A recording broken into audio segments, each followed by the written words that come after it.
ਵਾਹਿਗੁਰੂ ਵਾਹਿਗੁਰੂ ਵਾਹਿਗੁਰੂ ਵਾਹਿਗੁਰੂ ਵਾਹਿਗੁਰੂ। ਸ੍ਰੀ ਵਾਹਿਗੁਰੂ ਸਾਹਿਬ ਜੀ। ਬਿਲਾਵਲ ਮਹੱਲਾ ਪਹਿਲਾ। ਸ਼ਾਂਤ ਦਖਣੀ ਇਕ ਓੰਕਾਰ। ਸਤਿਗੁਰ ਪ੍ਰਸਾਦ। ਮੁੰਦ ਨਵੇਲੜੀਆ ਗੋਇਲ ਆਈ ਰਾਮ। ਮਟਕੀ ਡਾਰ ਤਰੀ ਹਰ ਲਿਵ ਲਾਈ ਰਾਮ। ਮੁੰਦ ਨਵੇਲੜੀਆ ਗੋਇਲ ਆਈ ਰਾਮ। ਮਟਕੀ ਡਾਰ ਤਰੀ ਹਰ ਲਿਵ ਲਾਈ ਰਾਮ। ਲਿਵ ਲਾਏ ਹਰ ਸਿਉ ਰਹੀ ਗੋਇਲ। ਸਹਿਜ ਸ਼ਬਦ ਸਿਗਾਰੀਆ ਕਰ ਜੋੜ ਗੁਰ ਪਹਿ ਕਰ ਬੇਨੰਤੀ।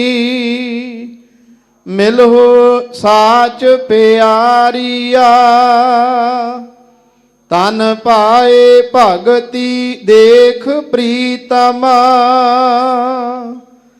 ਕਾਮ ਕ੍ਰੋਧ ਨਿਵਾਰਿਆ ਨਾਨਕ ਮੁੰਦ ਨਵੇਲ ਸੁੰਦਰ। ਦੇਖ ਪਿਰ ਸਾਧਾਰਿਆ ਤਨ ਭਾਏ ਭਗਤੀ ਦੇਖ ਪ੍ਰੀਤਮ। ਕਾਮ ਕ੍ਰੋਧ ਨਿਵਾਰਿਆ ਨਾਨਕ ਮੁੰਦ ਨਵੇਲ ਸੁੰਦਰ। ਦੇਖ ਪਿਰ ਸਾਧਾਰਿਆ। ਵਾਹਿਗੁਰੂ ਜੀ ਕਾ ਖਾਲਸਾ ਵਾਹਿਗੁਰੂ ਜੀ ਕੀ ਫਤਿਹ। ਗੁਰੂ ਰੂਪ ਗੁਰੂ ਕੀ ਸਾਜੀ ਨਵਾਜੀ। ਗੁਰੂ ਸਰੂਪ ਗੁਰੂ ਖਾਲਸਾ ਸਤ ਸੰਗਤ ਜੀ। ਦੱਖਣ ਦੇ ਇਲਾਕੇ ਦੇ ਗੁਰਮੁਖ ਪਿਆਰੇ ਆਏ। ਸਤਿਗੁਰੂ ਪਾਤਸ਼ਾਹ ਨੂੰ ਬੇਨਤੀ ਕੀਤੀ ਵੀ ਪਾਤਸ਼ਾਹ ਸਾਨੂੰ ਆਮ ਸਾਡੀ ਬੋਲੀ ਵਿੱਚ ਸੌਖੇ ਢੰਗ ਦੇ ਨਾਲ ਉਸ ਪਰਮਾਤਮਾ ਨਾਲ ਜੁੜਨ ਦਾ ਤਰੀਕਾ ਦੱਸੋ। ਦੂਸਰੀ ਜੋ ਇਹਦੀ ਭੂਮਿਕਾ ਉਹ ਇਹ ਹੈ, ਦੱਖਣੀ ਲਫ਼ਜ਼ ਆਪਾਂ ਪੜ੍ਹਿਆ ਹੈ, ਇਹ ਇੱਕ ਛੰਦ ਦੀ ਚਾਲ ਹੈ। ਗੁਰੂ ਕੀ ਬਾਣੀ ਵਿੱਚ ਆਪਾਂ ਆਮ ਕਰਕੇ ਬਹੁਤ ਵਾਰ ਪੜ੍ਹਦੇ ਹਾਂ,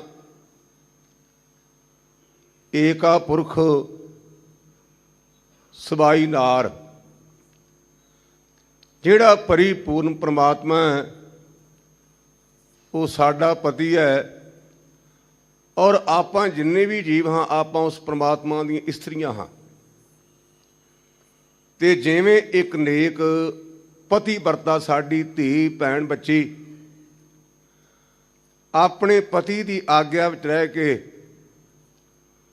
ਉਹਦੀ ਖੁਸ਼ੀ ਨੂੰ ਪ੍ਰਾਪਤ ਕਰਕੇ ਆਪਣਾ ਜੀਵਨ ਸਫਲਾ ਕਰਨ ਦਾ ਯਤਨ ਕਰਦੀ ਹੈ, ਇਸੇ ਪ੍ਰਕਾਰ ਆਪਾਂ ਪਰਿਪੂਰਨ ਪਰਮਾਤਮਾ ਪਤੀ ਦੀ ਆਗਿਆ 'ਚ ਰਹਿ ਕਰਕੇ ਆਪਣੇ ਜੀਵਨ ਨੂੰ ਸਫਲਾ ਕਰਨ ਦਾ ਯਤਨ ਕਰਨਾ ਹੈ। ਔਰ ਇਹਨੂੰ ਰੂਪਕ ਰੂਪ ਵਿੱਚ ਸਤਿਗੁਰੂ ਪਾਤਸ਼ਾਹ ਨੇ ਵੱਖ-ਵੱਖ ਦਲੀਲਾਂ ਦੇ ਕੇ ਸਮਝਾਉਣ ਦਾ ਯਤਨ ਕੀਤਾ ਹੈ। ਸ਼ਬਦ ਮੇਰਾ ਅੱਜ ਸੰਗਰਾਮ ਦਾ ਪਾਵਨ ਪਵਿੱਤਰ ਦਿਹਾੜਾ ਹੋਣ ਕਰਕੇ ਆਪਾਂ ਉਹਦੀ ਵਿਚਾਰ ਵੀ ਕਰਨੀ ਹੈ। ਇਸ ਕਰਕੇ ਸੂਖਮ ਰੂਪ ਵਿੱਚ ਇਹ ਵਿਚਾਰ ਸਰਵਣ ਕਰੋ।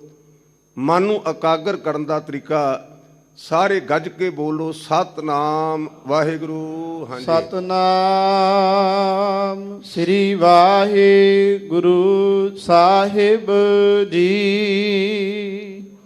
ਬਿਲਾਵਲ ਮਹੱਲਾ ਪਹਿਲਾ। ਸ਼ਾਂਤ ਦਖਣੀ ਇਕ ਓੰਕਾਰ ਸਤਿਗੁਰ ਪ੍ਰਸਾਦ। ਬਿਲਾਵਲ ਰਾਗ ਹੈ। ਧੰਨ ਗੁਰੂ ਨਾਨਕ ਪਾਤਸ਼ਾਹ ਦਾ ਉਚਾਰਨ ਕੀਤਾ ਸ਼ਬਦ ਹੈ ਤੇ ਸ਼ਾਂਤ ਦੇ ਅਰਥ ਮੈਂ ਆਪਣੇ ਉਸਤਾਦ ਜੀ ਕੋਲੋਂ ਪੜ੍ਹੇ ਨੇ, ਜਿਹਦੇ ਵਿੱਚ ਕਾਵਿ ਤੇ ਸੰਗੀਤ ਦਾ ਸੁਮੇਲ ਹੋਵੇ। ਔਰ ਦੱਖਣ ਦੇ ਇਲਾਕੇ ਦੀ ਸੰਗਤ ਨੂੰ ਸੰਬੋਧਨ ਕਰਦਿਆਂ ਸ਼ਬਦ ਉਚਾਰਿਆ, ਅਥਵਾ ਇਹ ਸ਼ਾਂਤ ਦੀ ਚਾਲ ਵੀ ਹੈ। ਇੱਕ ਅਦਵੈਤ ਰੂਪੀ ਬ੍ਰਹਮ ਉਚਾਰਨ ਤੇ ਜੀਵ ਦੀ ਰੱਖਿਆ ਕਰਦਾ ਹੈ ਔਰ ਉਹਦੀ ਪ੍ਰਾਪਤੀ ਸੱਚੇ ਗੁਰੂ ਦੀ ਕਿਰਪਾ ਨਾਲ ਹੋ ਸਕਦੀ ਹੈ। ਮੈਨੂੰ ਇਸ ਗੱਲ ਦਾ ਪਤਾ ਨਹੀਂ ਵੀ ਵਿਆਕਰਨ ਵਿੱਚ ਇਹਦੇ ਕਿੰਨੇ ਅਰਥ ਹੋਣ, ਲੇਕਿਨ ਜਿਹੜਾ ਏਕ ਓਂਕਾਰ ਦਾ ਖੁੱਲ੍ਹਾ ਹੋੜਾ ਹੈ ਨਾ, ਉਹਦੇ ਅਨੁਭਵੀ ਅਰਥ ਇਹ ਨੇ, ਗੁਰਮੁਖਾ ਪਰਮਾਤਮਾ ਦਾ ਦਰਵਾਜ਼ਾ ਕਿਸੇ ਮੌਕੇ ਬੰਦ ਨਹੀਂ ਹੁੰਦਾ। ਆਪਾਂ ਕਹਿੰਦੇ ਵੀ ਸ਼ਾਮ ਨੂੰ ਧਰਮ ਮੰਦਰ ਬੰਦ ਹੋ ਗਿਆ। ਕਈ ਭੋਲੇ ਗੁਰਮੁਖ ਪਿਆਰੇ ਆਮ ਸਾਨੂੰ ਮਿਲਦੇ ਨੇ ਵੀ ਗਿਆਨੀ ਜੀ ਸ਼ਾਮ ਦੇ ਟਾਈਮ ਤੇ ਬਾਣੀ ਪੜ੍ਹ ਲਿਆ ਕਰੀਏ। ਗੁਰਮੁਖੋ, ਆਪਾਂ ਸ਼ਾਮ ਨੂੰ ਵੀ ਸਵਾਸ ਲੈਨੇ ਤੇ ਉਦੋਂ ਵੀ ਸੁਣਦਾ ਹੈ ਉਹ। ਇਸ ਕਰਕੇ ਉਹ ਪਰਿਪੂਰਨ ਪਰਮਾਤਮਾ ਉਹ ਉਚਾਰਨ ਤੇ ਰੱਖਿਆ ਕਰਦਾ, ਪਰ ਉਹਦੀ ਪ੍ਰਾਪਤੀ ਗੁਰੂ ਦੀ ਕਿਰਪਾ ਨਾਲ ਹੋ ਸਕਦੀ ਹੈ। ਔਰ ਨਾਲ ਇਹਦਾ ਇਹ ਵੀ ਅਰਥ ਵਿਦਵਾਨਾਂ ਨੇ ਕੀਤਾ, ਇੱਕ ਅਦਵੈਤ ਰੂਪੀ ਬ੍ਰਹਮ। ਉਹਨੂੰ ਅਦਵੈਤ ਰੂਪੀ ਬ੍ਰਹਮ ਤਾਂ ਕਿਹਾ, ਆਪਾਂ ਦਵੈਤ ਈਰਖਾ ਨਾਲ ਭਰੇ ਪਏ ਆ। ਸਾਡੇ ਅੰਦਰ ਜਾਤੀ ਦਾ, ਇਲਾਕੇ ਦਾ, ਇੱਕ ਦੂਜੇ ਨਾਲ ਮਤ ਭੇਦ, ਕੌਮਾਂ ਦਾ ਟਕਰਾਅ, ਰੰਗ ਰੂਪ, ਅਮੀਰ ਤੇ ਗਰੀਬ, ਪਤਾ ਨਹੀਂ ਆਪਣੇ ਅੰਦਰ ਕਿੰਨੇ ਪਾੜੇ, ਪਰ ਰੱਬ ਦੇ ਅੰਦਰ ਨਹੀਂ। ਇਹਨੂੰ ਕਹਿੰਦੇ ਨੇ ਦਵੈਤ। ਦਵੈਤ ਤੋਂ ਭਾਵ ਈਰਖਾ। ਇਹ ਫਲਾਣੇ ਇਲਾਕੇ ਦਾ, ਅਸੀਂ ਦੂਜੇ ਇਲਾਕੇ ਦੇ ਹਾਂ। ਇਹਦੀ ਫਲਾਨੀ ਬਰਾਦਰੀ, ਅਸੀਂ ਫਲਾਨੀ ਬਰਾਦਰੀ ਦੇ ਹਾਂ। ਇਹ ਦੂਜੇ ਮੁਲਕ ਦਾ ਬੰਦਾ, ਅਸੀਂ ਦੂਜੇ ਮੁਲਕ ਦੇ ਬੰਦੇ ਹਾਂ। ਨਾ ਨਾ, ਉਸ ਪਰਮਾਤਮਾ ਵਿੱਚ ਕਿਸੇ ਪ੍ਰਕਾਰ ਦੀ ਕੋਈ ਦਵੈਤ ਨਹੀਂ। ਇਹਦੀ ਮੈਂ ਆਮ ਸਧਾਰਨ ਨੂੰ ਉਦਾਹਰਨ ਦਿੰਦਾ ਰਹਿਣਾ। ਰੱਬ ਦਾ ਦੀਵਾ ਸੂਰਜ ਬਲਿਆ, ਇਹਦਾ ਪ੍ਰਕਾਸ਼ ਗੁਰਦੁਆਰੇ ਤੇ ਵੀ ਪੈਂਦਾ ਹੈ, ਮੰਦਰ ਤੇ ਮਸੀਤ ਤੇ ਵੀ ਪੈਂਦਾ ਹੈ, ਚਰਚ ਤੇ ਵੀ ਪੈਂਦਾ ਹੈ, ਤੇ ਜਿੱਥੇ ਵੇਸਵਾ ਦਾ ਕਾਰ ਇਹ ਪ੍ਰਕਾਸ਼ ਉੱਥੇ ਵੀ ਪੈਂਦਾ ਹੈ। ਇਹ ਨਹੀਂ ਵੀ ਉੱਥੇ ਚਾਨਣ ਨਹੀਂ ਜਾਂਦਾ। ਇਸ ਪ੍ਰਕਾਰ ਉਹ ਪਰਮਾਤਮਾ ਜਿਹੜਾ ਅਦਵੈਤ ਰੂਪੀ ਬ੍ਰਹਮ ਉਚਾਰਨ ਤੇ ਰੱਖਿਆ ਕਰਦਾ ਹੈ। ਲੇਕਿਨ ਗੁਰਮੁਖਾ, ਸੱਚੇ ਗੁਰੂ ਦੀ ਕਿਰਪਾ ਦੇ ਨਾਲ ਪ੍ਰਾਪਤੀ ਹੋਵੇਗੀ। ਮੁੰਦ ਨਵੇਲੜੀਆ ਗੋਇਲ ਆਈ ਰਾਮ। ਮੁੰਦ ਦੇ ਆਮ ਕਰਕੇ ਮੁੱਖ ਅਰਥ ਕੀਤੇ ਨੇ ਅਗਿਆਤ ਜੋਬਨ। ਇਹਦਾ ਅਰਥ ਇਹ ਕੀਤਾ ਉਹਨਾਂ ਨੇ, ਅੱਜ ਕੱਲ੍ਹ ਤਾਂ ਸਾਡੇ ਧੀਆਂ ਆਪਾਂ ਪੜ੍ਹਾਉਂਦੇ ਹਾਂ ਤੇ ਵੱਡੀ ਉਮਰ 'ਚ ਸ਼ਾਦੀ ਕਰਦੇ ਹਾਂ। ਅੱਗੇ ਆਮ ਕਰਕੇ ਸਾਡੇ ਸਮਾਜ ਵਿੱਚ ਢਿਲਾਈ ਹੋਣ ਕਰਕੇ ਆਪਾਂ ਛੋਟੀ ਉਮਰ 'ਚ ਬੱਚੀਆਂ ਦੀ ਸ਼ਾਦੀ ਕਰ ਦਿੰਦੇ ਸਾਂ। ਅਸੀਂ ਬੱਚੀ ਵਿਆਹ ਤਾਂ ਦਿੱਤੀ, ਪਰ ਉਹਨੂੰ ਢੰਗ ਤਰੀਕਾ ਨਹੀਂ ਹੁੰਦਾ ਵੀ ਮੈਂ ਸਹੁਰਿਆਂ ਦੀ ਕਰਕੇ ਵੇ ਰਵਾਂ, ਅਣਜਾਣੀ ਹੈ। ਇਸ ਕਰਕੇ ਉਹਨੂੰ ਮਹਾਂਪੁਰਸ਼ਾਂ ਨੇ ਉਹਦਾ ਅਰਥ ਕੀਤਾ ਅਗਿਆਤ ਜੋਬਨ ਬਾਲੀ। ਵਿਆਹੀ ਗਈ ਹੈ, ਸੁਹਾਗਣ ਕਹਿੰਦੇ ਨੇ, ਲੇਕਿਨ ਉਹਨੂੰ ਦੁਨੀਆਦਾਰੀ ਨਹੀਂ ਆਉਂਦੀ।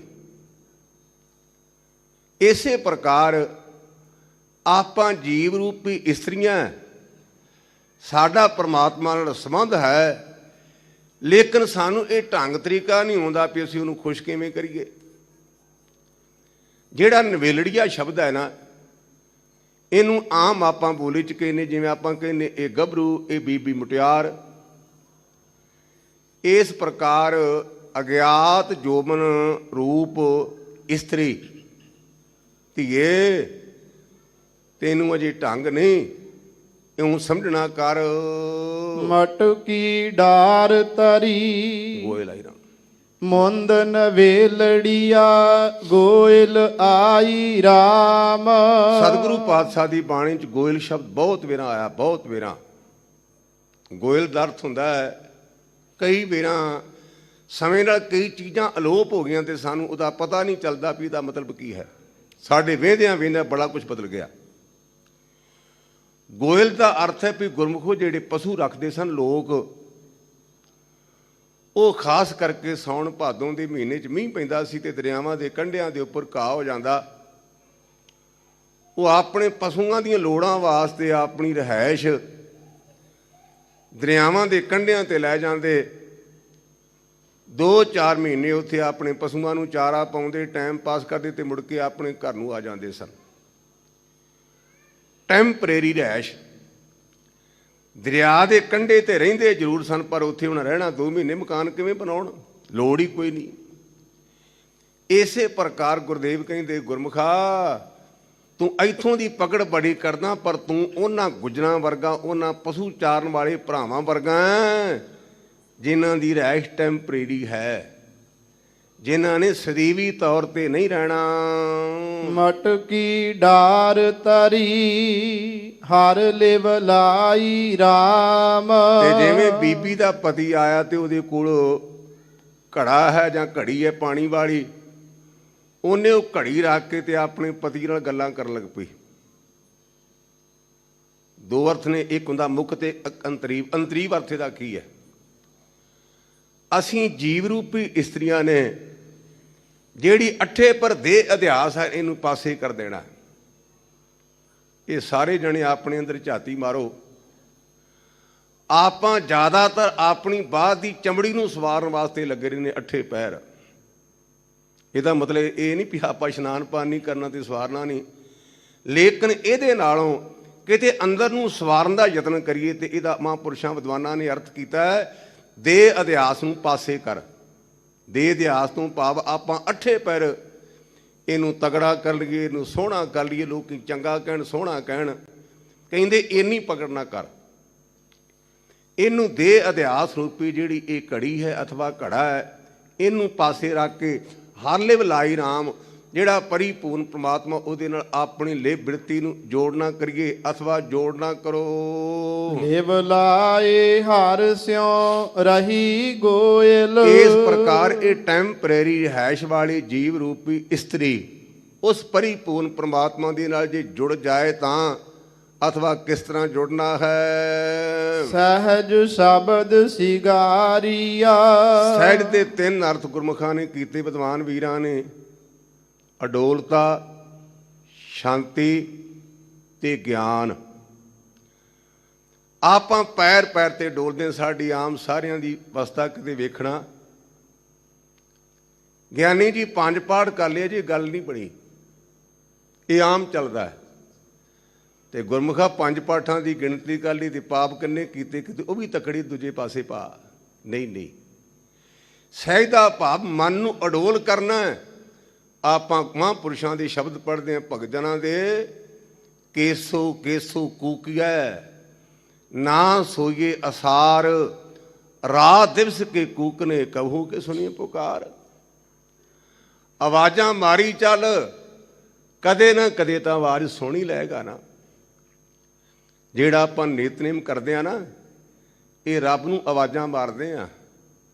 ਮੁਸਲਮਾਨ ਭਰਾ ਨਮਾਜ਼ ਪੜ੍ਹਦੇ ਨੇ, ਹਿੰਦੂ ਭਰਾ ਪੂਜਾ ਕਰਦੇ ਨੇ, ਇਹ ਸਾਰੇ ਦੇ ਸਾਰੇ ਤਰੀਕੇ ਉਸ ਪਰਮਾਤਮਾ ਨੂੰ ਆਵਾਜ਼ਾਂ ਮਾਰਦੇ ਹਨ। ਤੋ ਮੇਰੇ ਪਾਤਸ਼ਾਹ ਕਹਿੰਦੇ, ਜਿਹੜੇ ਗੁਰਮੁਖ ਜਾਣੇ ਨਾ, ਉਹਨਾਂ ਨੇ ਮਨ ਨੂੰ ਅਡੋਲ ਕਰਕੇ ਗੁਰੂ ਦੇ ਸ਼ਬਦ ਦਾ ਸ਼ਿੰਗਾਰ ਕਰਨਾ ਕੀਤਾ ਹੈ। ਸ਼ਬਦ ਦਾ ਸ਼ਿੰਗਾਰ ਆਪਾਂ ਕਹਾਂਗੇ ਕਿਵੇਂ?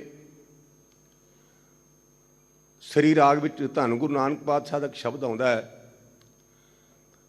ਕਰਤਾ ਕਰ ਕਰ ਕਰਤਾ ਕੰਗਣ ਪਹਿਰੇ, ਦਮੋਦਰ ਦੰਤ ਲਈ, ਧੀਜ ਧੜੀ ਬੰਧਾਵੇ ਕਾਮਣ ਸ੍ਰੀ ਰੰਗ ਸੁਰਮਾ ਦੇਈ।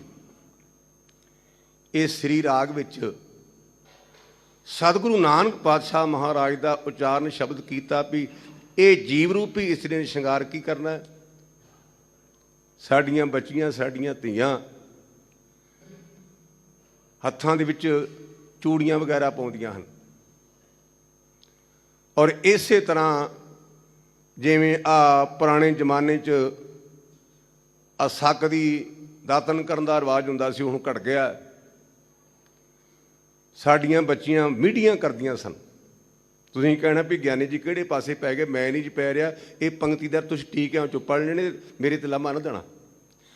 ਕਰ ਕਰ ਕਰਤਾ ਕੰਗਣ ਪਹਿਰੇ, ਕਰਤਾਰ ਨੂੰ ਚੇਤੇ ਕਰਨਾ, ਇਹ ਚੂੜੀਆਂ ਪਾਉਣੀਆਂ ਨੇ। ਦਮੋਦਰ ਦੰਤ ਲਈ, ਜਿਹੜਾ ਦਮੋਦਰ ਸ਼ਬਦ ਉਚਾਰਨ ਕੀਤਾ ਇਹਨੂੰ ਕਹਿੰਦੇ ਵਿਸ਼ੇਸ਼ਣ ਵਾਚਕ ਨਾਂ। ਰੱਸੀ ਨਾਲ ਪੇੜ ਬਣਾਉਣ ਕਰਕੇ ਪ੍ਰਮਾਤਮਾ ਦਾ ਇਹ ਨਾਂ ਪਿਆ ਦਮੋਦਰ। ਦਾਮ ਰੱਸੀ ਤੇ ਉਧਰ ਪੇਟ ਨੂੰ ਬਣਾਉਣ ਕਰਕੇ ਦਮੋਦਰ ਦੰਤ ਲਈ, ਜਿਹੜਾ ਉਹ ਦਮੋਦਰ ਨੂੰ ਚੇਤੇ ਕਰਨਾ, ਇਹ ਅੱਜ ਕੱਲ੍ਹ ਪੇਸਟ ਕਹਿ ਲਾਂਗੇ। ਹੋਰ ਧੀਜ ਧੜੀ ਬੰਧਾਵੇ ਕਾਮਣ, ਜਿਹੜਾ ਹੌਸਲਾ ਰੱਖਣਾ, ਇਹ ਮੀਡੀਆਂ ਕਰਨੀਆਂ ਨੇ। ਹੁਣ ਤਾਂ ਮੀਡੀਆਂ ਦਾ ਸਿਆਪਾ ਬੀਬੀਆਂ ਨੇ ਲਾਹ ਦਿੱਤਾ ਵੀ ਚੁੱਪ ਕਰਕੇ ਜਾਮਤ ਕਰਾਈ, ਮਗਰੋਂ ਸਿਰ ਮਨਾਇਆ ਤੇ ਕੰਮ ਹੀ ਨਿਕੜ ਗਿਆ। ਹੁਣ ਤਾਂ ਨਾ ਗੁੱਤ ਰਹੀ ਤੇ ਨਾ ਮੀਡੀਆਂ ਰਹੀਆਂ। ਹੁਣ ਤਾਂ ਵਿਦਿਆਰਥੀਆਂ ਨੂੰ ਕਰਨੇ ਔਖੇ ਹੋ ਜਾਣੇ ਨੇ। ਬੜਾ ਦੁੱਖ ਹੁੰਦਾ ਮਨ ਨੂੰ। ਵਿਆਹ ਹੋਣਾ, ਅਜੇ ਆਨੰਦ ਕਾਰਜ ਨਹੀਂ ਹੋਇਆ, ਪਿਓ ਨੇ ਪੱਲਾ ਨਹੀਂ ਪਕੜਾਇਆ ਤੇ ਕੁੜੀ ਤੇ ਮੁੰਡੇ ਦੀਆਂ ਪੈਲਸ ਫੋਟੋਆਂ ਲੱਗੀਆਂ ਹੁੰਦੀਆਂ ਨੰਗੇ ਸਿਰ ਦੀਆਂ।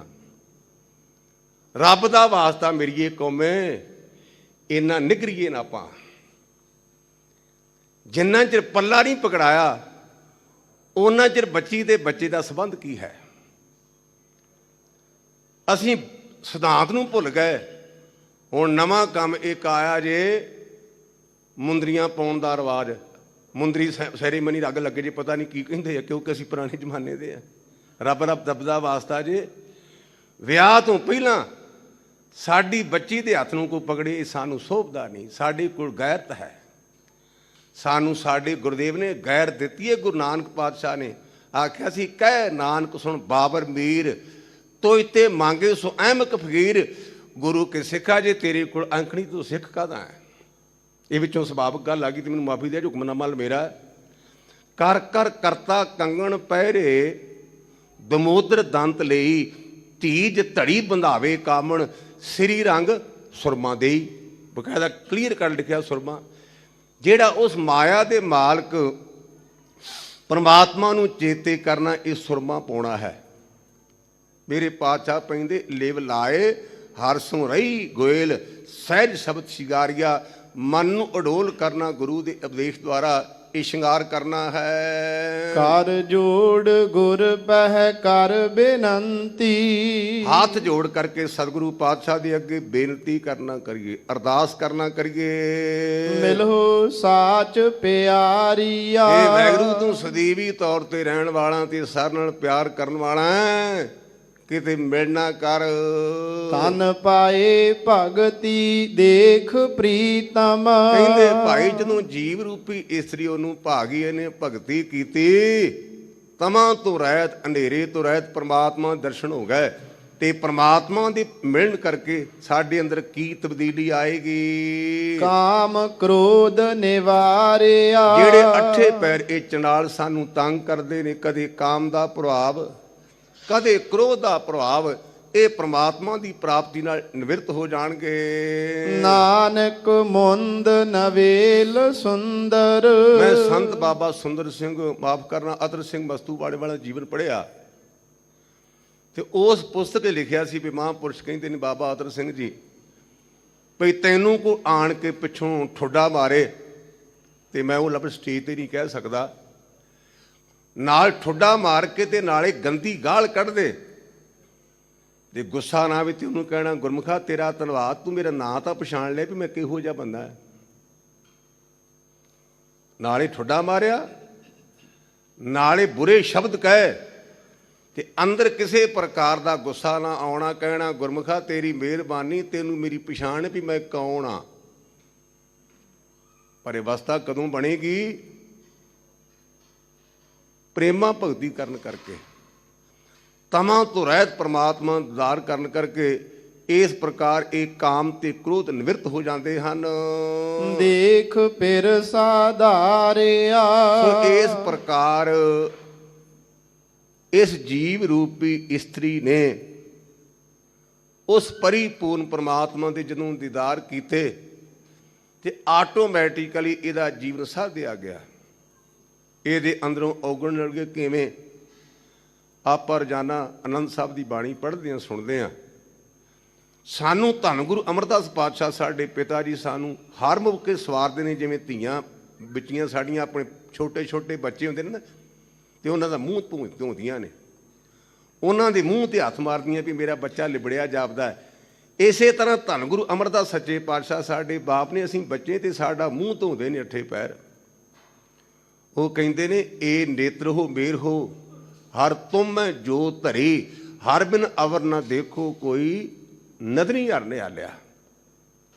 ਇਹਨਾਂ ਅੱਖਾਂ ਨਾਲ ਹੋਰ ਨਾ ਵੇਖ, ਇਹ ਸਰਵਣ ਹੋ ਮੇਰ ਹੋ ਸਾਚੇ ਸੁਣਨੇ ਨੋ ਪਠਾਏ, ਸਾਚੇ ਸੁਣਨੇ ਨੋ ਪਠਾਏ, ਸਰੀਰ ਲਾਏ ਸੁਣੋ ਸਤਬਾਣੀ। ਹੇ ਮੇਰੇ ਕੰਨੋਂ ਅੱਠੇ ਪਰ ਲੋਕਾਂ ਦੀ ਚੁਗਲੀ ਤੇ ਨਿੰਦਿਆ ਨਾ ਸੁਣੋ। ਤੁਹਾਨੂੰ ਪਰਿਪੂਰਨ ਪ੍ਰਮਾਤਮਾ ਨੇ ਪ੍ਰਮਾਤਮਾ ਦਾ ਨਾਮ ਸੁਣਨ ਵਾਸਤੇ ਪੈਦਾ ਕੀਤਾ ਹੈ। ਸਚ ਨਵੇ ਲੜੀਏ ਜੋ ਬਨ ਬਾਲੀ RAM। ਹੇ ਮੇਰੀਏ ਧੀਏ, ਹੇ ਮੇਰੀਏ ਬੱਚੀਏ, ਤੂੰ ਅਜੇ ਬਸਮਝ ਹੈ। ਤੇਰੇ ਤੇ ਜਵਾਨੀ ਬਚਪਨ ਦਾ ਪ੍ਰਭਾਵ ਹੈ ਤੇ ਤੈਨੂੰ ਇਸ ਗੱਲ ਦੀ ਗਿਆਤ ਨਹੀਂ। ਆਓ ਨਾ ਜਾਓ ਕਹੀਂ। ਨਾਲ ਹੀ ਸਤਿਗੁਰੂ ਪਾਤਸ਼ਾਹ ਨੇ ਆਖਿਆ ਵੀ ਇਵੇਂ ਨਾ ਕਦੇ ਇਸ ਪਾਸੇ ਜਾ ਤੇ ਕਦੇ ਉਸ ਪਾਸੇ ਜਾ। ਬੜਾ ਮਨ ਨੂੰ ਦੁੱਖ ਹੁੰਦਾ ਹੈ ਜਦੋਂ ਅੰਮ੍ਰਿਤਸਰ ਦੀ ਧਰਤੀ ਤੇ ਮੈਂ ਸਰਦਾਰਾਂ ਨੂੰ ਕਬਰਾਂ ਦੇ ਅੱਗੇ ਖਲੋਤਿਆ ਵੇਖਣਾ।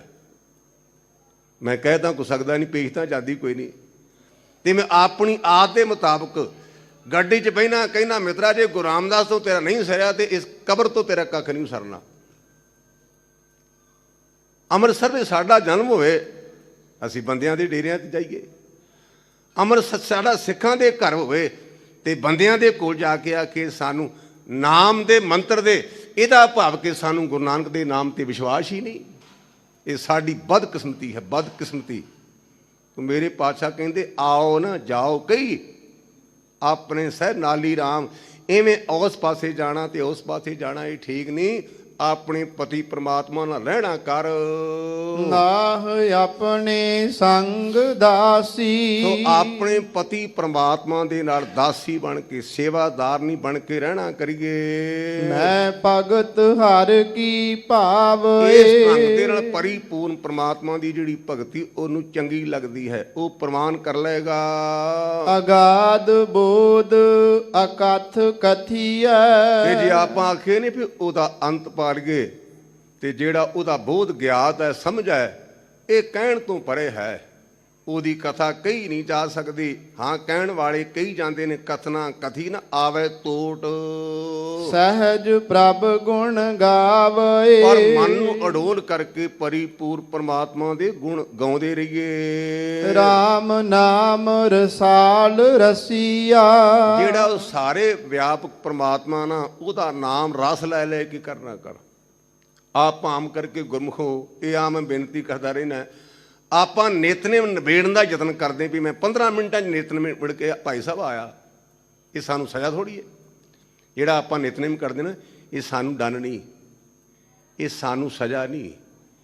ਇਹ ਪਰਿਪੂਰਨ ਪ੍ਰਮਾਤਮਾ ਦੇ ਜੁੜਨ ਦਾ ਇੱਕ ਤਰੀਕਾ ਹੈ। ਸਾਡੇ ਡਾਕਟਰ ਹਕੀਮ ਸਾਨੂੰ ਭਰਾ ਕਹਿੰਦੇ ਨੇ ਵੀ ਭਾਈ ਖਾਣਾ ਚਬਾ ਚਬਾ ਕੇ ਖਾਓ। ਸਟੋਮਚ ਐਜ ਨੋ ਟੀਥ, ਪੇਟ ਦੇ ਦੰਦ ਨਹੀਂ। ਜਿਵੇਂ ਖਾਣਾ ਚਬਾ ਕੇ ਖਾਣ ਦੇ ਨਾਲ ਬੰਦਾ ਤੰਦਰੁਸਤ ਹੁੰਦਾ ਤੇ ਸਰੀਰ ਨੂੰ ਤਾਕਤ ਮਿਲਦੀ ਹੈ ਨਾ, ਇਸੇ ਪ੍ਰਕਾਰ ਗੁਰਮੁਖੋ ਜਦੋਂ ਵੀ ਬਾਣੀ ਪੜ੍ਹਦੇ ਤੇ ਨਾਲ ਉਹਦੀ ਵਿਚਾਰ ਵੀ ਕਰੀਏ ਵੀ ਇਹ ਗੁਰੂ ਪਾਤਸ਼ਾਹ ਨੇ ਸਾਨੂੰ ਕੀ ਕਿਹਾ ਹੈ। ਉਹਨੂੰ ਨਿਬੇੜਨ ਦਾ ਯਤਨ ਨਾ ਕਰੀਏ, ਉਹਦਾ ਰਸ ਲੈਣਾ ਕਰੀਏ। ਮੇਰੇ ਪਾਤਸ਼ਾਹ ਕਹਿੰਦੇ ਨੇ, ਹੇ ਜੀਵ ਰੂਪੀ ਇਸਤਰੀਏ, ਹੇ ਧੀਏ, ਜਿਹੜਾ ਪਰਿਪੂਰਨ ਪ੍ਰਮਾਤਮਾ ਨਾ ਰਸਾਂ ਦਾ ਘਰ ਹੈ, ਉਹਦਾ ਸਵਾਦ ਲੈਣਾ ਕਰ। ਸੱਚੇ ਪ੍ਰਮਾਤਮਾ ਦੇ ਨਾਲ ਜੁੜ ਕਰਕੇ ਸੱਚੇ ਪਰਿਪੂਰਨ ਪ੍ਰਮਾਤਮਾ ਦੇ ਨਾਮ ਦਾ ਰਸ ਲੈਣਾ ਕਰ। ਰਵੈ ਸਾਚ ਪਿਆਰੀਆ। ਰਵੇ ਤੋਂ ਭਾਵ ਉਹ ਉਚਾਰ ਨਾ ਕਰੇ, ਜਿਹੜਾ ਸਾਰਿਆਂ ਨੂੰ ਪਿਆਰ ਕਰਨ ਵਾਲਾ, ਜਿਹੜਾ ਸੱਚਾ ਹੈ, ਉਹਦਾ ਆਚਰਨ ਕਰਨਾ ਕਰੇ। ਗੁਰ ਸ਼ਬਦ ਦੀਆ ਦਾਨ ਕੀਆ। ਗੁਰੂ ਮਹਾਰਾਜ ਨੇ ਸਾਨੂੰ ਗੁਰੂ ਦਾ ਉਪਦੇਸ਼ ਦਾਨ ਦਿੱਤਾ ਹੈ। ਆਪਾਂ ਲੈਣ ਦੇਣ ਕਰਦੇ ਹਾਂ, ਆਪਾਂ ਕਹਿੰਦੇ ਵੀ ਗੁਰਮੁਖਾ ਆਹ ਚੀਜ਼ ਲੈ ਲੈ ਤੇ ਆਹ ਦੇ ਦੇ। ਆਪਾਂ ਮੁੱਲ ਵੇਚਦੇ ਹਾਂ, ਆਪਾਂ ਆਧਾਰਾ ਦਿੰਦੇ ਹਾਂ, ਆਪਾਂ ਦਾਨ ਦਿੰਦੇ ਹਾਂ। ਆਮ ਸਾਡੇ ਸਮਾਜ ਵਿੱਚ ਮੁੱਲ ਦੇਣ ਦਾ ਭਾਵ ਹੁੰਦਾ ਵੀ ਮੈਂ ਚੀਜ਼ ਦੀ ਮੁੱਲ ਲੈ ਲਿਆ ਤੇ ਉਹ ਮਾਲਕ ਬਣ ਗਿਆ। ਉਧਾਰੇ ਤੋਂ ਭਾਵ ਹੁੰਦਾ ਵੀ ਤੂੰ 4 ਦਿਨ ਵੀਰਾ ਵਰਤ ਲੈ ਤੇ ਮੁੜ ਕੇ ਮੋੜ ਨਹੀਂ। ਤੇ ਦਾਨ ਦਾ ਭਾਵ ਹੁੰਦਾ ਦੇ ਕੇ ਤੇ ਮੁੜ ਕੇ ਲੈਣ ਦੀ ਇੱਛਾ ਨਹੀਂ, ਫ੍ਰੀ। ਸਤਿਗੁਰੂ ਪਾਤਸ਼ਾਹ ਨੇ ਸਾਥੋਂ ਕੋ ਲੈਣ ਦੀ ਇੱਛਾ ਨਹੀਂ ਰੱਖੀ, ਸਾਨੂੰ ਫ੍ਰੀ ਦੇ ਤੌਰ ਤੇ ਇਨਾਮ ਦਿੱਤਾ ਹੈ। ਇਸ ਕਰਕੇ ਮੇਰੇ ਪਾਤਸ਼ਾਹ ਕਹਿੰਦੇ ਗੁਰਮੁਖਾ, ਇਹ ਸਤਿਗੁਰੂ ਪਾਤਸ਼ਾਹ ਨੇ ਤੈਨੂੰ ਗੁਰੂ ਦਾ ਉਪਦੇਸ਼ ਤੇਰੇ ਕੋਲ ਮੰਗਿਆ, ਕੱਖ ਨਹੀਂ ਦਿੱਤਾ ਹੈ। ਇਹ ਵਿਚਾਰ ਕਰਨਾ ਕਰ। ਨਾਨਕਾ ਵਿਚਾਰੀਆ। ਇਹ ਪਿਆਰਿਆ ਵਿਚਾਰ ਕਰਨਾ ਕਰ। ਇਹਦਾ ਦੂਜਾ ਅਰਥ ਹੈ ਵੀ ਉਹ ਪਰਿਪੂਰਨ ਪ੍ਰਮਾਤਮਾ ਤੇਰੇ ਹਿਰਦੇ ਦੇ ਵਿੱਚ ਹੈ। ਸ੍ਰੀ ਤਰ ਮੋਹ ਅੜੀ ਫਿਰ ਸੰਗ ਸੂਤੀ ਰਾਮ। ਹੁਣ ਪਤਾ ਲੱਗਾ ਕਿ ਪਰਿਪੂਰਨ ਪ੍ਰਮਾਤਮਾ ਮੇਰੇ ਨਾਲ ਹੈ ਔਰ ਮੈਨੂੰ ਉਹਨੇ ਮੋਹ ਲਿਆ। ਗੁਰ ਕੈ ਭਾਏ ਚਲੋ ਸਾਚ ਸੰਗੂਤੀ ਰਾਮ। ਗੁਰਮੁਖਾ ਗੁਰੂ ਦੀ ਰਜਾ ਵਿੱਚ ਚੱਲਣਾ ਕਰ ਤੇ ਸੱਚ ਨਾਲ ਜੁੜਨ ਦਾ ਯਤਨ ਕਰ। ਤਨ ਸਾਚ ਸੰਗੂਤੀ ਹਰ ਸੰਗ ਸੂਤੀ। ਇਹ ਪਹਿਲਾਂ ਵੀ ਭਾਈ ਸਾਹਿਬ ਨੇ ਪੜਿਆ ਤੇ ਅੱਗੇ ਫਿਰ ਉਹ ਆ ਗਏ। ਇਹਨੂੰ ਕਹਿੰਦੇ ਨੇ ਦਿਲੀ ਦੀਪਕ, ਇਹਨੂੰ ਕਹਿੰਦੇ ਆਤ ਉਪਮਾ ਅਲੰਕਾਰ। ਇਹ ਵੱਖ-ਵੱਖ, ਇਹਨੂੰ ਬੀਬਸਾ ਅਲੰਕਾਰ ਦੀ ਮਾਫੀ ਦੇਣੀ, ਬੀਬਸਾ ਅਲੰਕਾਰ ਹੈ। ਸੋ ਇਸ ਪ੍ਰਕਾਰ ਤਨ ਸਾਜ ਸੰਗੂਤੀ ਹਰ ਸੰਗ ਸੂਤੀ। ਸੋ ਇਹ ਜਿਹੜੀ ਜੀਵ ਰੂਪੀ ਇਸਤਰੀ ਹੈ, ਇਹ ਪਰਿਪੂਰਨ ਪ੍ਰਮਾਤਮਾ ਦੇ ਨਾਲ ਅਭੇਦ ਹੋ ਗਈ, ਕੱਲੀ ਅਭੇਦ ਨਹੀਂ ਹੋਈ। ਸੰਗ ਸਖੀ ਸਹੇਲੀਆ।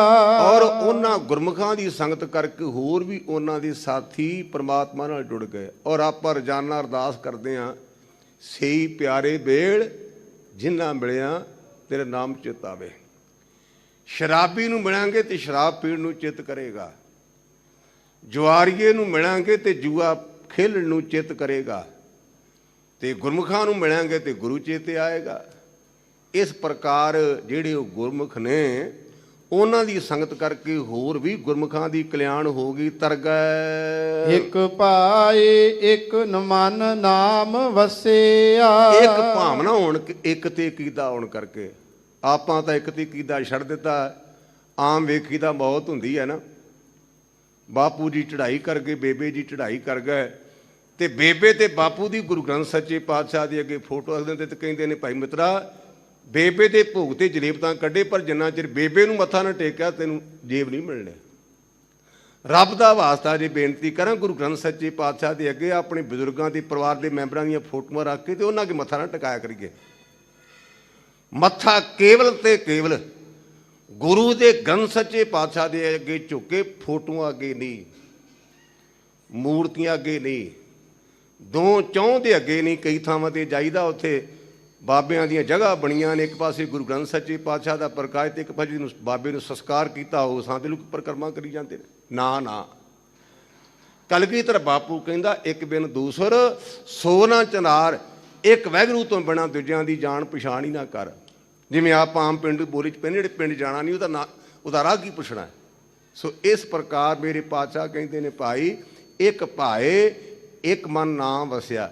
ਜਿਨ੍ਹਾਂ ਦੀ ਕੇਵਲ ਤੇ ਕੇਵਲ ਇੱਕ ਤੇ ਭਾਵਨਾ ਹੈ, ਉਹਨਾਂ ਦੇ ਅੰਦਰ ਪ੍ਰਮਾਤਮਾ ਦਾ ਨਾਮ ਵਸਿਆ, ਟਿਕਿਆ ਹੈ। ਸਤਿਗੁਰੂ ਹਮ ਮੇਲੀਆ। ਅਸੀਂ ਆਪ ਮਿਹਨਤ ਨਹੀਂ ਕੀਤੀ, ਸਤਿਗੁਰੂ ਪਾਤਸ਼ਾਹ ਨੇ ਸਾਡੇ ਤੇ ਕਿਰਪਾ ਕੀਤੀ, ਸਾਨੂੰ ਸਾਰਿਆਂ ਨੂੰ ਮਿਲਾ ਲਿਆ।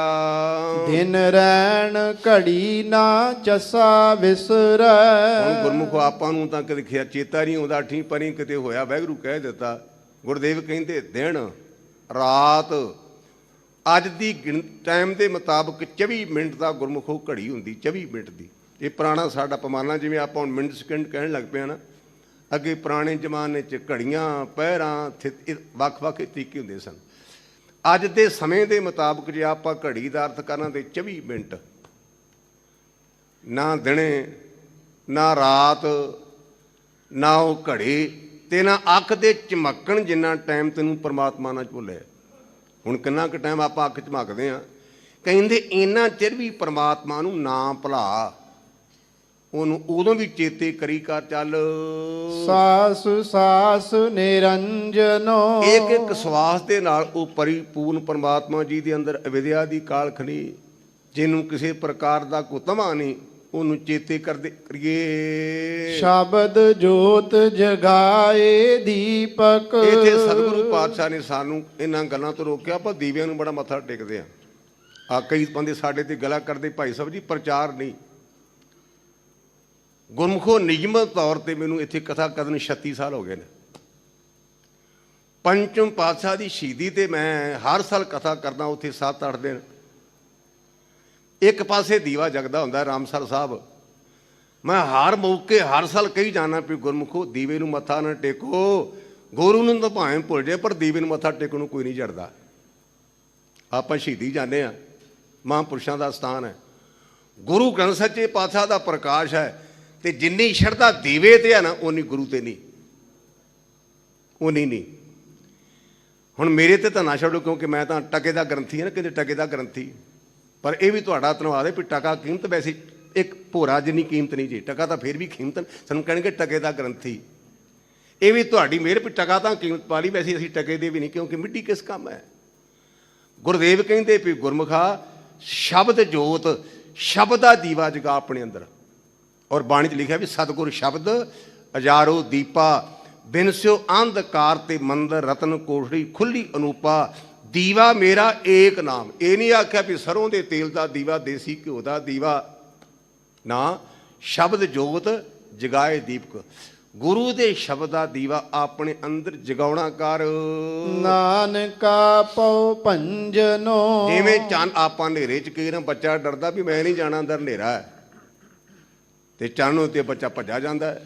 ਕਹਿੰਦੇ ਇਸ ਪ੍ਰਕਾਰ ਗੁਰੂ ਦੇ ਬਾਣੀ ਦਾ ਨਾਮ ਰੂਪੀ ਦੀਵਾ ਜਗਣ ਦੇ ਨਾਲ ਜਿਹੜਾ ਤੇਰੇ ਅੰਦਰ ਭਉ ਹੈ ਨਾ, ਇਹ ਨਾਸ ਹੋ ਜਾਏਗਾ। ਅਵਿਦਿਆ ਦਾ ਹਨੇਰਾ ਨਾਸ ਹੋ ਜਾਏਗਾ।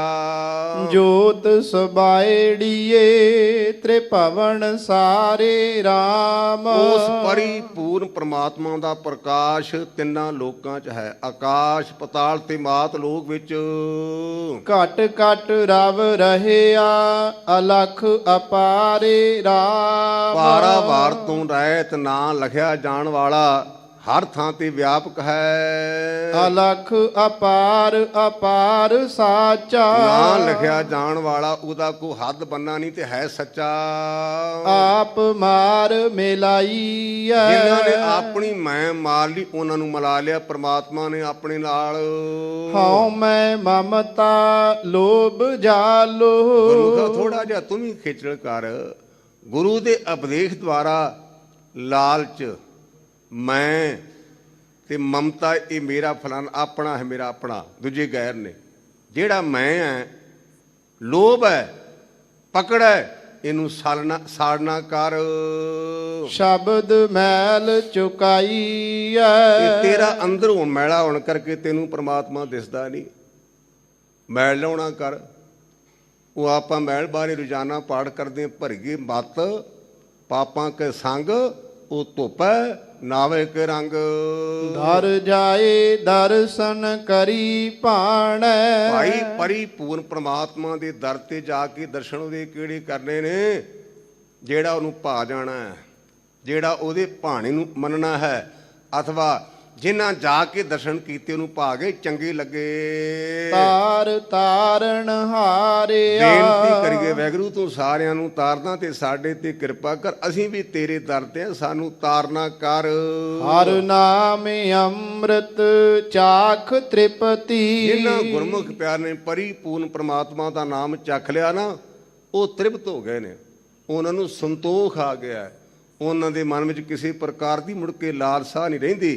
ਕਿਉਂ ਨਹੀਂ ਰਹਿੰਦੀ? ਨਾਨਕਾ ਉਰ ਧਾਰਿਆ। ਹਜ਼ੂਰ ਕਹਿੰਦੇ ਕਿਉਂਕਿ ਉਹਨਾਂ ਪਰਿਪੂਰਨ ਪ੍ਰਮਾਤਮਾ ਦੇ ਨਾਮ ਨੂੰ ਆਪਣੇ ਹਿਰਦੇ ਦੇ ਅੰਦਰ ਧਾਰਨ ਕਰ ਲਿਆ। ਸਤਿਗੁਰੂ ਪਾਤਸ਼ਾਹ ਦਾ ਤੇ ਗੁਰੂ ਕੀਆਂ ਸੰਗਤਾਂ ਦਾ ਕੋਟਾਨ ਕੋਟਾਨ ਧੰਨਵਾਦ। ਭੁੱਲਾਂ ਚੁੱਕਾਂ ਦੀ ਮਾਫੀ।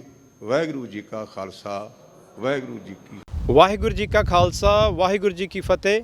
ਸ਼ੇਰੇ ਪੰਜਾਬ ਗੁਰਬਾਣੀ YouTube ਚੈਨਲ ਨੂੰ ਵੱਧ ਤੋਂ ਵੱਧ ਸਬਸਕ੍ਰਾਈਬ ਕਰੋ ਤੇ ਇਸ ਤੇ ਗੁਰਬਾਣੀ ਸ਼ਬਦ ਕੀਰਤਨ ਤੇ ਇਤਿਹਾਸ ਨਾਲ ਵੱਧ ਤੋਂ ਵੱਧ ਜੁੜ ਕੇ ਆਨੰਦ ਮਾਣੋ ਤੇ ਆਪਣੀ ਜ਼ਿੰਦਗੀ ਨੂੰ ਸਫਲ ਕਰੋ। ਵਾਹਿਗੁਰੂ ਜੀ ਕਾ ਖਾਲਸਾ, ਵਾਹਿਗੁਰੂ ਜੀ ਕੀ ਫਤਿਹ।